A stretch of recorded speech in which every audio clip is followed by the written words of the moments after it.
দর্শক মণ্ডলী আপনি দেখতে পাচ্ছেন আমরা এখন আমার দর্শক মণ্ডলী এই হচ্ছে আমাদের গাছের পরিপূর্ণ রূপদান।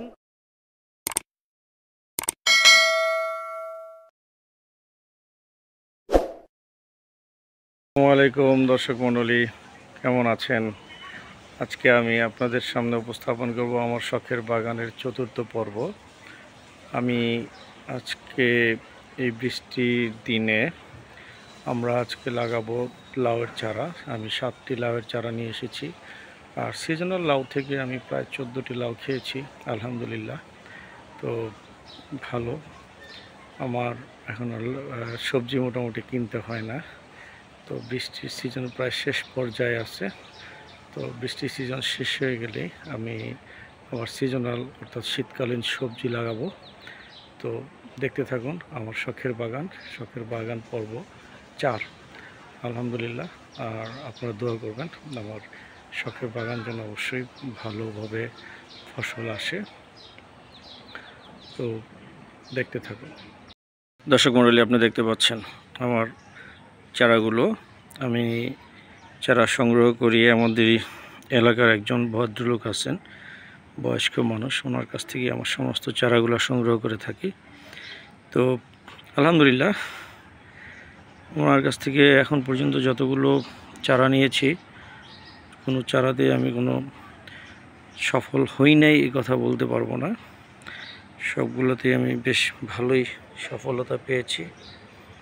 আমার সমস্যা হচ্ছে আমার মাটি ভালো না, মাটি নেই এখানে, বালি। তো বালিতে যতটুকু পারি চেষ্টা করি ফসল যেন ভালো হয়। ফসল হওয়ার জন্য আমি ভার্মো কম্পোস্ট সার ইউজ করি আর কচুরি পানা ব্যবহার করি। তো আমি লাগিয়েছি, আমার চারার বীজতলা করেছি, নিচে পুরোটাই কচুরি পানা দেওয়া আছে, পাশাপাশি কিছু ঘাস যেগুলো আমার মরেছিল, পচেছিল, ওইগুলো দিয়ে আমি আমার এই বীজতলা বানিয়েছি। আর এখানে দর্শক মণ্ডলী দেখতে পাচ্ছেন আমি কেরালা সিমের বীজ লাগানো হয়েছে। তো এটা হচ্ছে কেরালা বীজ, জানি না কী পরিমাণ রেজাল্ট আসে। আমি এটা অনলাইনের মাধ্যমে সংগ্রহ করেছি বীজ। তো আমি 4টি লাগিয়েছিলাম, 4টির মধ্যে 2টো হয়েছে, 2টো হয়নি। হয়তো বৃষ্টির কারণে আমার এই গাছগুলো আসেনি। আর আমার 12 মাসি লাউয়ের ফলন দেখতে পাচ্ছেন, 12 মাসি ফল, এটা 12 মাসি। এখন আমি নতুন লাগাবো। তো আলহামদুলিল্লাহ আমার এখনও 12 মাসি লাউয়ের অনেকগুলো ফলন আমার বাগানে আছে। আমি দেখি আপনাদেরকে একটু দেখানোর চেষ্টা করি। এটা হচ্ছে আমার 12 মাসি লাউয়ের বীজ। আলহামদুলিল্লাহ ফলন আছে, খুব একটা আছে তা বলা যাবে না, তবে আছে, যা খাচ্ছি নিজের বেশ ভালোই চলে যাচ্ছে। এটা হচ্ছে আমার 12 মাসি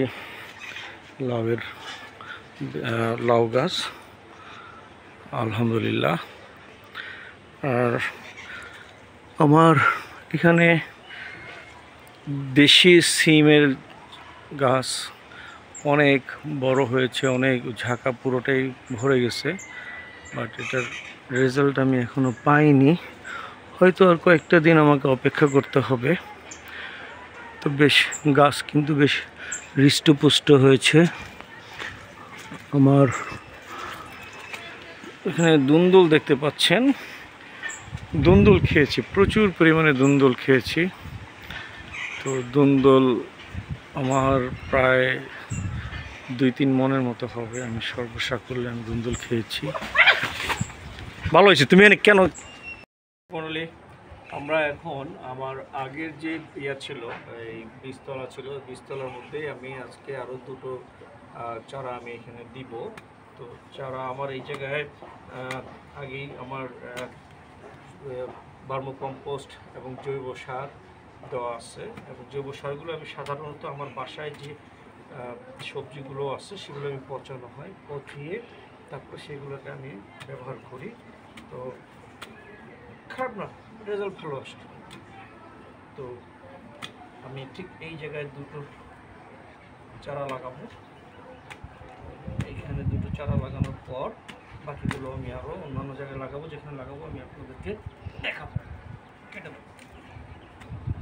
কেটে দেবো। এখানে হচ্ছে আমার ষষ্ঠ এবং সপ্তম গাছের বীজতলা। এখানে সেমভাবে আমার প্রচুর পরিমাণের জৈব সার রয়েছে। আমি এখানে এই সিস্টেমে আমি গাছ লাগাবো।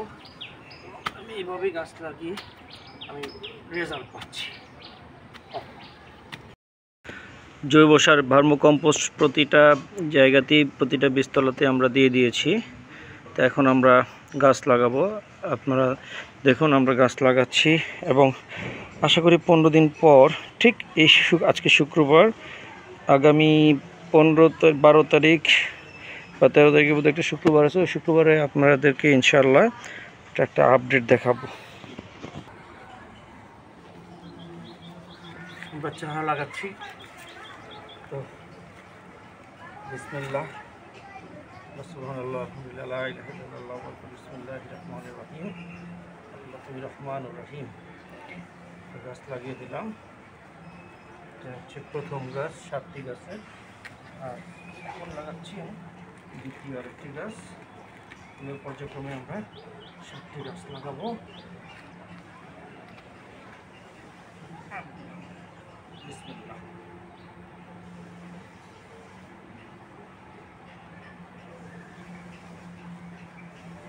দর্শক মণ্ডলী, আপনারা অবশ্যই আমাকে পরামর্শ দিবেন, যেহেতু আমি কোনোদিন কৃষিকাজ করিনি। কৃষিকাজ কী জিনিস এটা আসলে আমি জানি না আমার। তো আপনাদের অবশ্যই পরামর্শ আমরা গ্রহণ করব, সকলে গ্রহণ করব।